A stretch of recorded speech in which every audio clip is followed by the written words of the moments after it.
আজকে আমাদের যে কাওয়ালি সন্ধ্যা আপনারা দেখতে পাচ্ছেন, শহীদদের স্মরণে ও ভারতীয় আধিপত্যবাদের বিরুদ্ধে এই কাওয়ালি সন্ধ্যার প্রোগ্রামের যে একটা ধারণা সর্বপ্রথম যার মাথায় এসেছিল, যাদের মাথায় আমাদের এনাম ভাই এবং নেওয়াজ ভাই, ওনারা আমার সাথে যোগাযোগ করেন এবং আমি ওনাদের সাথে এই বিষয়ে যোগাযোগ করি। তাদেরকে আমি অন্তঃস্থল থেকে ধন্যবাদ জানাই। সবচেয়ে বেশি ধন্যবাদ জানাই আজকে পার্টিসিপেট করা সকল শিল্পীদের। সবাই দূর দূরান্ত থেকে এসেছেন, বিনা পারিশ্রমিক এখানে পার্টিসিপেট করেছেন। সবাইকে আমি অত্যন্ত ধন্যবাদ জানাচ্ছি।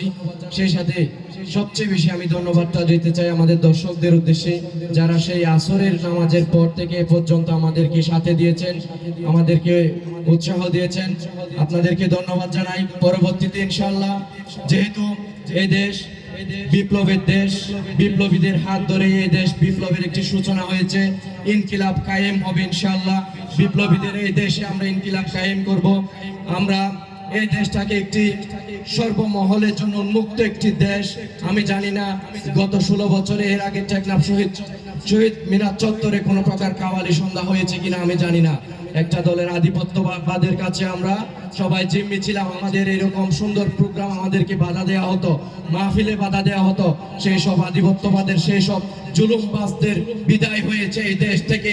এই দেশে আমরা এখন যখন যার ইচ্ছা, সাংস্কৃতিক মনা যত মানুষ আছে, ধর্মপ্রাণ যত মানুষ আছে, সবার সদিচ্ছায় সবাই যার যেখানে ইচ্ছা সেখানে প্রোগ্রাম করবে, সেখানেই কাওয়ালি সন্ধ্যা করবে, সেখানেই সমাবেশ করবে ইনশাআল্লাহ।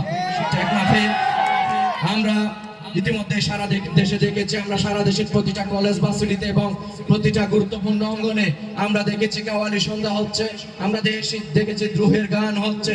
এই যে একটা বিপ্লব, এই বিপ্লবের স্পিরিটটা ধরে রাখার জন্য আমরা টেকনাফেও এ ধরনের একটি প্রোগ্রামের আয়োজন করেছি।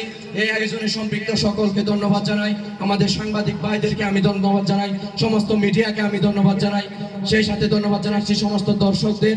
এই বলে